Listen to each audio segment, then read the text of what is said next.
A man named Kevin suddenly comes to in some alleyway. His face is battered, he doesn't remember how or when he got here, and how long he's been unconscious.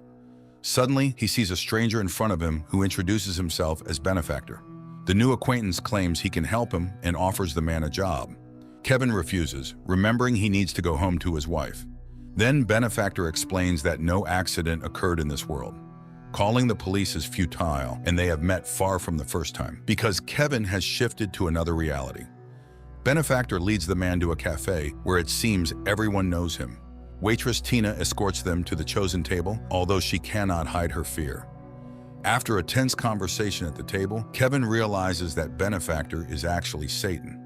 The devil mocks Kevin's faith in God, proposing to discuss his marriage when Tina brings the ordered dish. Benefactor orders her to sit next to them, forces her to eat a piece of food, though she is trembling, and continues the conversation about Kevin's wife, Molly, with whom he had argued in the morning over paying bills. The man doesn't remember this, so Benefactor clarifies that an incident looks different from different sides, because for every choice made by a person, there are countless realities where the choice was different. A choice generates endless possibilities, and therefore realities. And everything a person can imagine in their mind exists somewhere and sometime. Therefore, there is a force that can transfer people between realities, swap people with doppelgangers from another planet Earth, shuffle them. That's precisely what Benefactor does. He has already replaced Kevin's wife, Molly, multiple times. The first time was when Kevin gave her a silly pendant, which Molly's copy threw away. Kevin doesn't believe this nonsense and demands proof. Then Benefactor offers to shift someone. For instance, Tina.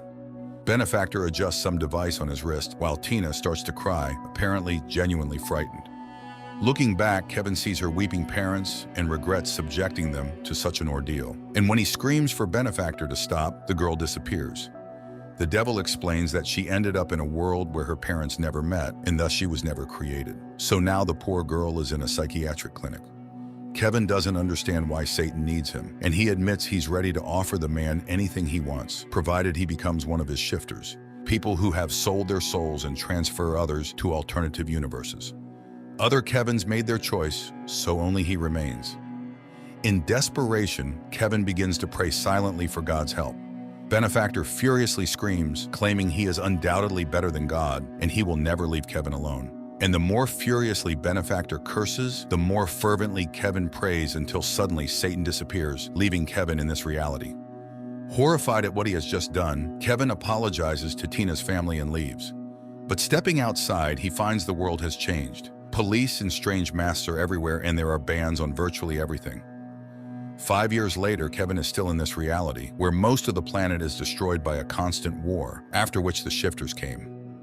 At first, they operated secretly, moving between alternative universes and expelling everyone who was inconvenient to the totalitarian regime. Billions of people disappeared, but then came Benefactor, who took away people's hope and faith. This is where he wanted to recruit helpers until Kevin arrived. It was after that illegal prayer that he was declared wanted as Kevin, who refused to work for the devil. After that, Benefactor tried 7 times to make him accept the offered terms, but Kevin consistently refused, enduring physical torments for it. Kevin bandages his numerous abrasions, listening to the Vika Theater advertisement, where anyone can see their doppelganger from another reality, and pondering rumors that the shifters have left this world. No one knows who the shifters are, as they freely walk between worlds and can take any appearance. Kevin's great desire was to obtain their devices for moving between universes, which they wore on their wrists, because then he would have the opportunity to return to his own world. Meanwhile, he goes to work, where he has only one friend, Gabriel. After work, the man goes to the city gray slums, where the majority of the population lives. People here have nothing, not even hope. Kevin tries to do what he can and help whomever he can. The Holy Scripture is banned, but Kevin memorizes as much of the Bible as possible and distributes it through his friend Gabriel. And he constantly remembers his wife and the birth of his son. But all happy dreams about them end in a nightmare. One day, Gabriel wonders if it was worth expelling Benefactor like that, if Kevin never received any divine assistance. Maybe there was never a God. Kevin reminds him of the scripture pages, but he doesn't believe in the possibility of a coming. After such a conversation, Kevin goes to the Vika Theater, whose owner he knows. Russo has been unsuccessfully searching for his lost cat for a long time and is not very happy about the man's arrival, but still allows him to participate in the session. People used to simply want to see themselves happy and came here to forget the bad. But now everyone orders a reality for viewing where they are humiliated and beaten even more than in real life on this planet. Russo doesn't control the visions, he just turns on the equipment. This time, he hands Kevin the remote, warning him that his visions are limited by the number of his doppelgangers. And the man starts the session, hoping to see his Molly. He sees himself as a gangster, then a lover, a prisoner, an alcoholic, and suddenly Molly appears on the screen. Kevin jumps up and the session immediately ends. Russo doesn't believe he managed to find his wife, but he still sets a new session time. The man leaves and finds himself in a crowd restrained by police. It turns out, after a long absence, Benefactor has arrived in this world, and the police are shooting everyone without trial who causes disturbances. Gabriel pulls his friend from under fire, and the pair hides in an abandoned house. In the evening, Kevin goes to the store and suddenly remembers how their son disappeared when they went shopping and got distracted talking to friends. The child wandered off and vanished without a trace. Their family couldn't withstand this blow. They started to argue, and Molly became addicted to alcohol. That's when he gave her the medallion with the resurrection symbol, but Molly threw it away. The man runs away and meets his neighbor, who invites him over, introducing him to his wife and 2 daughters. But when Kevin is about to leave, the neighbors suddenly detain him because they recognize Kevin, who refused to sell his soul to the devil. And when he denies it, the girls sing a church hymn for him, bringing Kevin to tears. The neighbors want to know anything about God, and the man recounts to them the parable of Job. Suddenly an alarm sounds, and turning on the TV, people learn about Benefactor's arrival for another recruitment of Kevin. Citizens selected for this mission must arrive at a specified place under threat of death. In the morning, Kevin goes to Russo's Vika Theater again. Russo is frightened by Benefactor's return and lets the man in very reluctantly. Russo is upset. His cat has been missing for 4 years, and he thinks she will never return, although hope still flickers. Kevin sits in the chair and summons visions, and suddenly he sees Molly again. But in this world, she lives with her mother and a little daughter, and on her chest hangs a pendant with the resurrection symbol. Kevin realizes that this is his real Molly, but Russo doesn't know how to find her, especially since Kevin doesn't have a device for moving between universes. Then the man goes to Gabriel and acquires illegal firearms from him, intending to force Benefactor to return him to his former life in the old reality. The next day he sees Benefactor recruiting another newbie in a cafe, but the street is cordoned off and it's impossible to get closer. Waiting until the police are distracted by a fight, Kevin runs into the cafe, but upon bursting inside, he finds himself in his room. He doesn't understand what happened and goes outside, but immediately armed police confront him and the guy returns to his room. He tries a few more times to get to the cafe, but they open fire on him. In despair, Kevin throws away the gun and turns to God, but instead, Benefactor and Gabriel, who denies knowing Kevin, appear in the room.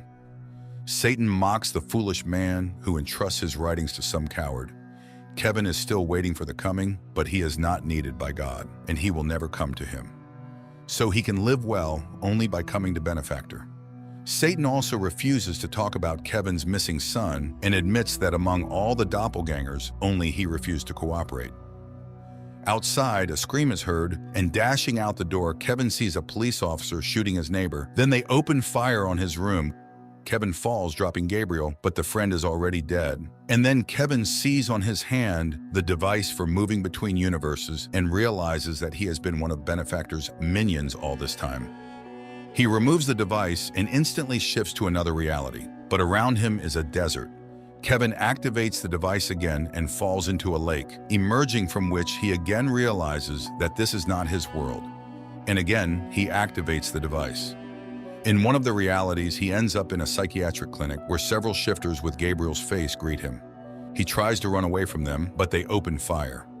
Kevin hides, and in one of the rooms, he suddenly sees Tina, who recognizes the man and asks to be returned home to her family. He activates the device for moving again and finds himself in the home of his doppelganger, who accepted Benefactor's offer.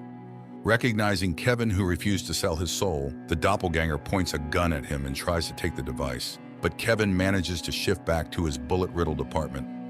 Kevin sees his neighbor being taken away by an ambulance as passers-by recognize him. the man has to run to Russo's Vika Theater. He sits in the chair, finds Molly, and enters the coordinates of her reality into his device. And immediately he finds himself in a large store where his wife is walking with friends.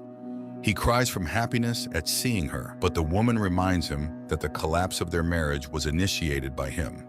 She has found someone else and is happy. Then he sees his pendant and admits that he believes in the possibility of restoring their past relationship. Suddenly, Benefactor returns Kevin to the totalitarian universe in Russo's Vika Theater, and right there next to him is Tina. Satan shows Kevin Molly crying after their meeting and reminds him that he can still bring her back. But in the corner, a broken Tina is weeping, and only Kevin can decide whom and where to return. Benefactor delivers a speech about God, who always lies, promising but fulfilling nothing and allowing such terrible things to be done to people. And suddenly Russo hears the meowing of his cat. She has indeed returned. Kevin laughs at this and remembers all the good that exists in this world, and he decides to give Tina back her life, foregoing personal happiness. Tina's parents embrace their newly found daughter, and Benefactor grabs a gun and points it at Kevin, but as soon as Kevin forgoes personal temptations, that is, frees himself from the shackles of Satan who eternally tempts people, he is instantly transferred to a reality where Molly is a nurse and a single mother whom he had seen before. He strikes up a conversation, repeating their first meeting, and they fall in love and marry again. He accepts her daughter as his own and later plays with their newborn son. In the epilogue, Kevin says that although this is not his universe, it is now his home, where he has received twice as much as he lost. Inexpensive, but well-written, directed and acted science fiction that turns out to be more of a mystical drama with a religious message. The film is full of allusions to the Bible and direct quotes from the book of Job, and the conclusion is made in the spirit of this parable. But who said that hope is a bad thing?